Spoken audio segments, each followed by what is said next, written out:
सभी श्रद्धालुओं को मेरी तरफ से, हेमा शर्मा की तरफ से बसंत पंचमी की हार्दिक शुभकामनाएं। माँ सरस्वती के प्राकट्य की पौराणिक कथा कुछ इस प्रकार है। पौराणिक शास्त्रों के अनुसार जब सृष्टि के रचयिता भगवान ब्रह्मा ने ब्रह्मांड की रचना की तो उन्होंने पेड़ पौधे, जीव जंतु और मनुष्यों का निर्माण तो कर दिया, लेकिन वे अपनी इस रचना से पूरी तरह संतुष्ट नहीं थे। ब्रह्मा जी ने देखा कि उनकी बनाई हुई दुनिया बिल्कुल मौन और शांत है। चारों तरफ एक अजीब सी खामोशी छाई हुई थी। न तो कोई हवाओं में सरसराहट थी, न पक्षियों की चहचहाट, और न ही मनुष्य के पास वाणी थी। और बिना स्वर और शब्द के पूरी सृष्टि नीरस और चेतनाहीन लग रही थी। अपनी रचना में इस कमी को दूर करने के लिए ब्रह्मा जी ने भगवान विष्णु का ध्यान किया और अपने कमंडल से पवित्र जल निकालकर उसे हवा में छिड़का। जैसे ही जल की बूंदें धरती पर गिरी, वहां से एक अलौकिक ज्योति पुंज प्रकट हुआ, जो एक अत्यंत दिव्य और सुंदर देवी के रूप में बदल गया।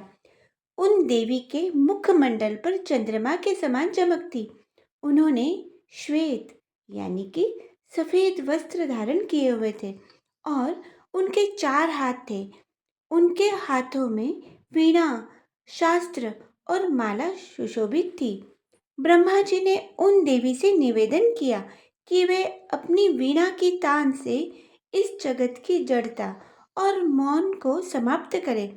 जैसे ही देवी ने अपनी वीणा के तारों को छुआ, संपूर्ण ब्रह्मांड में ओम की ध्वनि गूंज उठी। हवाओं को गति मिली, नदियों के बहने में कल कल का स्वर आया और समस्त प्राणियों को वाणी, स्वर प्राप्त हुई।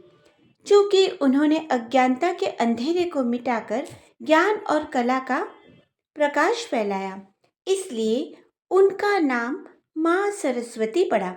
माँ सरस्वती के प्रकट होने का दिन माघ मास की शुक्ल पक्ष की पंचमी थी, जिसे आज हम बसंत पंचमी के रूप में मनाते हैं।